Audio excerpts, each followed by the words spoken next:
Bonjour Julie, alors aujourd'hui tu es venue parler de nos angoisses, des angoisses de tous les citoyens. Oui, les angoisses de tous les citoyens, les miennes, les tiennes, les vôtres, parce que c'est un sujet d'actualité constant. Vu qu'en France, il se vend en moyenne 130 millions de boîtes de psychotropes par an. Ça fait beaucoup, hein. Ça fait beaucoup. Sans compter tous les fumeurs de joints, si tu vois ce que je veux dire. Donc, on a tous connu au moins une fois une sensation d'angoisse. Hein. L'angoisse de base, quand tu retournes au taf après 3 semaines de vacances, ou quand tu lis un article de challenge par inadvertance, ou encore quand t'es coincé en famille un week-end de novembre pluvieux et que quelqu'un propose tout en jouet et si on faisait un Scrabble Quelle idée. Ça, c'est l'angoisse de base. Mais il y a le cran au-dessus que sont les crises d'angoisse. C'est des petits moments sympas comme tout.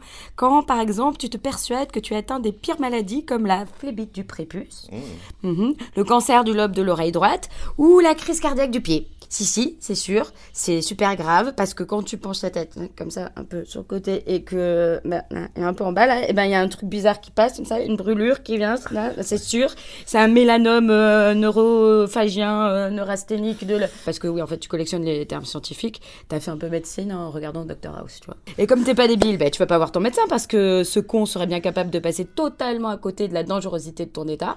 Non, tu préfères largement t'en remettre à Doctissimo qui lui au moins te comprend. Tu tapes tes petits symptômes, tout fébrile comme ça, et tu réalises qu'en fait c'est beaucoup plus grave que prévu, tout concorde, les fourmillements dans le cerveau, l'anesthésie de la narine droite, ça y est, c'est la mort imminente maintenant, là tout de suite, il est temps de faire tes adieux au monde, alors vite, il faut trouver ton épitaphe, et puis t'hésites entre c'était pas mal mais un peu court, ou vous me manquez déjà. Et puis survient alors, là, tu vois, après, le top du top, la haute couture de l'angoisse, j'ai nommé l'attaque de panique. Tadam. Alors ton cerveau avait mollement suivi tes petits délires jusque-là, mais bon, puisque t'insistes et que ça a l'air de te tenir à cœur, il se met en action, et pas qu'un peu, hein, il t'envoie tout un tas de signaux anarchiques, parce que quand faut y aller, faut y aller. Du coup, c'est un festival, t'étouffes, ton rythme cardiaque fait de la zumba, vertige, nausées, tremblements, youpi, ça y est, tu crèves pour de bon. Alors tu te lèves d'un coup en disant toutes les 2 secondes, putain, ça va pas. Tu sautilles partout dans ta chambre en expirant et en expirant très fort, en espérant que ça t'empêche de mourir, parce que c'est bien connu, se lever d'un coup empêche de mourir. C'est très connu, oui. Très connu. Alors, en gros, tu vois, c'est un peu comme dans le dessin animé Il était une fois la vie, tu te souviens ? Ah, il y a des petits bonhommes partout là. Voilà. Alors, il faut imaginer ces petits bonhommes dans ton corps, complètement surexcités, qui courent partout en se percutant et en hurlant danger, danger, oulala, danger, bordel de queue de chameau, warning, non dit Dieu. Certains portent des seaux d'eau, d'autres tirent des lances à incendie, il y en a même qui ont des gilets pare-balles, c'est le bordel intégral.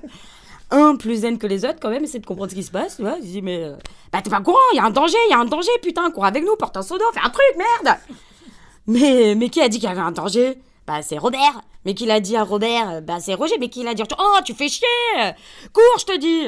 Au bout d'un moment, qui peut être très très très long, le vieux là avec la grande barbe descend de la salle de contrôle avec un mégaphone.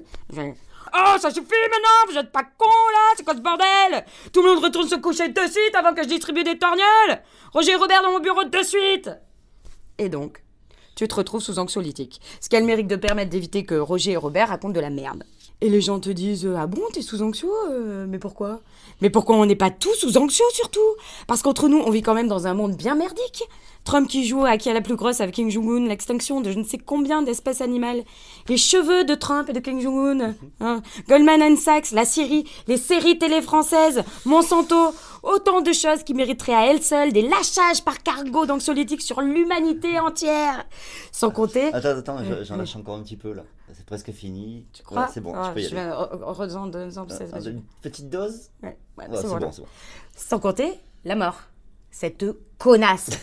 Cette mort qu'on nous promet tous les jours en nous inondant de messages paradoxaux. Si vous mangez pas assez de fruits et légumes, vous aurez des maladies. Ah mais par contre, ah oui, ils sont bourrés de pesticides qui vont vous donner des maladies. Mangez pas de nitrite, mais il y en a partout, hein, démerdez-vous. Attention, hein, les perturbateurs endocriniens, c'est du poison. Mais par contre, on va pas les interdire. Oui, non, bof. L'amiante, c'est pas bien, mais c'est trop tard. Le nucléaire, c'est dangereux, mais c'est pratique. La pollution, c'est mal, mais bon, les voitures, c'est bien. Faut pas fumer, mais ça rapporte du pognon. Ou la bois pas trop, hein, mais l'alcool, ça fait partie de la vie quand même. Sois zen, mais en plein état d'urgence. L'école, c'est bien, mais des terroristes peuvent entrer dans ton école, mon chéri, à exploser tous tes petits camarades. Sois libre et épanoui, mais passe ta vie à bosser. Alors bon, des fois, moi, j'ai qu'une envie, c'est picoler comme un trou en fumant 6 paquets de gauloises, en me tartinant la gueule de crème hydratante bourrée de perturbateurs endocriniens, en me roulant dans du jambon chimique avec la perruque de Trump, parce que tant qu'à faire de crever, autant le faire avec dignité. Sinon, Bah sinon oui, il nous reste quand même une option. We gotta take the power back.